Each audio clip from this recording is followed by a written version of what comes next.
o bom pastor. O Salvador se figurou a si mesmo como o bom pastor e a seus discípulos como seu rebanho. Disse: eu sou o bom pastor e conheço as minhas ovelhas, e das minhas sou conhecido.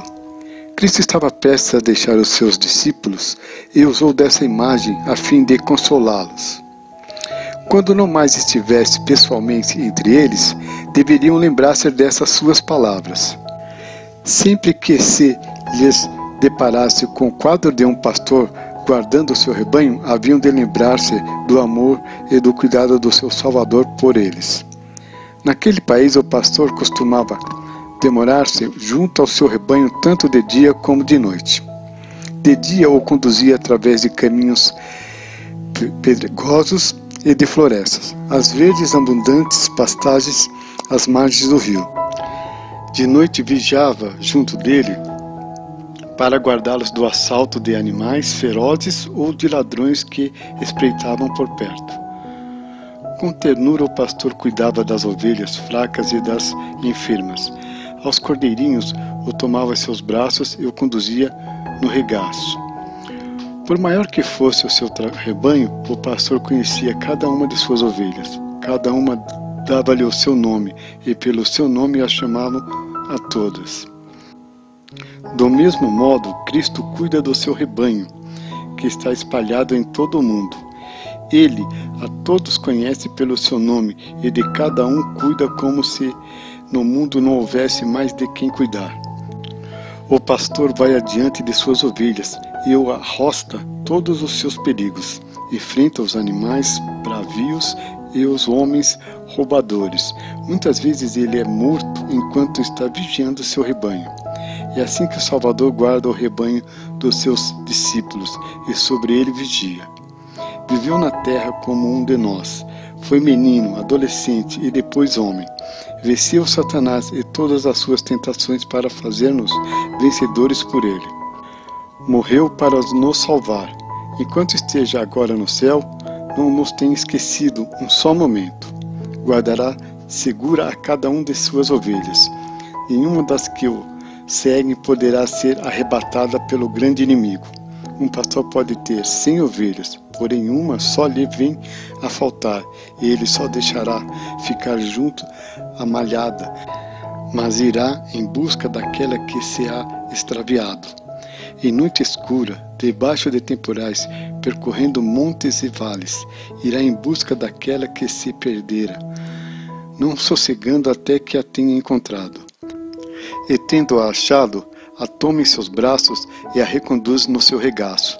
Não se queixa das fadigas da busca, mas exclama gozo: alegrai-vos comigo, porque já achei a minha ovelha perdida.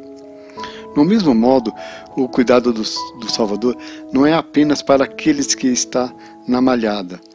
Ele diz: o Filho do Homem veio salvar o que tinha perdido.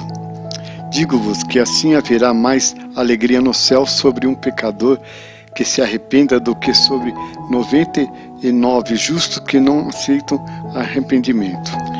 Nós pecamos e nos erramos apartado de Deus. Cristo diz que erramos como ovelhas que se desgarram do rebanho. Ele veio para salvar-nos e reconduzir-nos ao Pai. Eis que Ele chama: tornai e trazer-nos o seu rebanho.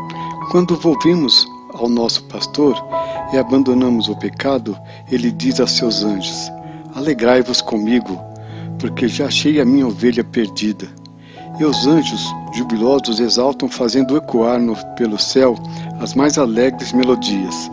Cristo não nos apresenta o quadro de um pastor que torne desiludido de suas diligências por não haver encontrado a sua ovelha. Nisto está garantia de que nenhuma das ovelhas desgarradas do rebanho de Deus será descuidada por ele. Nenhuma só será privada do seu auxílio. Todo aquele que está disposto a fazer-se resgatar pelo Cristo há de experimentar o libertamento do pecado. Que cada alma desgarrada cobre ânimo. O bom pastor está procurando. Lembrai-vos de que a sua obra é salvar o que tinha perdido, Duvidar da possibilidade da tua salvação é duvidar do poder redentor daquele que te comprou por um preço infinito. Permite que a fé substitua a tua dúvida. Olha para as mãos que foram transpassadas por ti. Regozijai-te na sua virtude para te salvar. Lembre-te de Deus e Cristo se interessam por ti e que todo o céu se empenha na salvação dos pecadores. Quando Cristo abandonou a terra, evidenciou-se pelos seus milagres e poder que tem para salvar até os mais afastados, curando as enfermidades do corpo. Demonstrou o poder que tem para afastar o coração e a enfermidade do pecado. Ele fez com que o coxo andasse, o surdo ouvisse, o mudo falasse e o cego visse. Purificada da lepra e os desgraçados imundos, restituía o movimento aos paralíticos e sarava toda sorte de enfermidade. Por sua palavra, até os demônios eram expulsos daqueles que deles eram possuídos. Os que precisavam essas obras estupendas e maravilhosas dizem: que palavra é esta que está aos espíritos imundos, manda com autoridade e poder, e a eles saem? Sob a palavra de Jesus, o apóstolo Pedro se sustenta e caminha sobre as águas. Só lhe cumpria de ter os olhos feitos em Jesus, apenas desviou dele as suas vistas, entrou a duvidar e começou a submergir. Então exclamou: Senhor, salve-me! E a forte mão de Jesus se estendeu e o sustém. Ainda hoje, essa mesma forte mão se estende para ajudar e salvar a todos os que reconhecem a Jesus. Os próprios mortos eram ressuscitados pelo maravilhoso poder de Jesus. Quando de Naim saiu prestito, conduzido o fétero de um filho de uma viúva, saiu-lhe ao encontro de Jesus. Com doido da angústia da pobre mãe, Jesus faz parar o prestito, toma pela mão o mancebo e o faz levantar-se, ressuscitando-o com saúde e vigor. A sua mãe, e em vista disso, todos volvem para casa regozijando-se e louvando a Deus. Na mesma maneira, Jesus ressuscitou a filha de Jairo e, por último, Lázaro, que já havia 4 dias jazia morto e sepultado. Quando Jesus voltar à terra, sua voz há de abrir os sepulcros e os mortos em Cristo hão de ressurgir para uma vida gloriosa e imperecível, para então ficar com Ele para sempre. Maravilhosa obra de Jesus fez quando esteve na terra. Essa obra ele mesmo a definiu em sua resposta aos mensageiros de João Batista, que lhe tinham sido enviados com pergunta: És tu aquele que havia de vir, ou esperamos outro? Quando os mensageiros de João vieram ter com Jesus, encontraram-no rodeado de grande número de enfermos, os quais curava. Durante todo o dia, os mensageiros esperavam enquanto Jesus estava incansavelmente ocupado em aliviar a sorte dos que sofriam.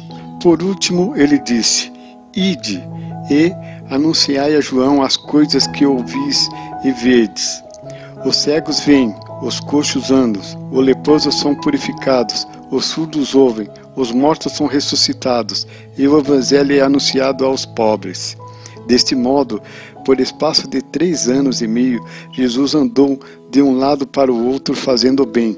Finalmente chegou o tempo em que seu ministério na terra devia ser concluído. Com seus discípulos, Jesus subiu a Jerusalém para ser traído, condenado e morto. Devia cumprir-se então a palavra que diz: o bom pastor dá a vida pelas suas ovelhas. Verdadeiramente, ele tomou sobre si as nossas enfermidades e as nossas dores levou sobre si. Ele foi ferido pelas nossas transgressões e moído pelas nossas iniquidades. O castigo que nos traz a paz estava sobre ele, e pelas suas pisaduras fomos sarados. Todos nós andávamos desgraçados como ovelhas. Cada um se desviava pelo seu caminho, porém o Senhor fez criar sobre ele a iniquidade de nós todos.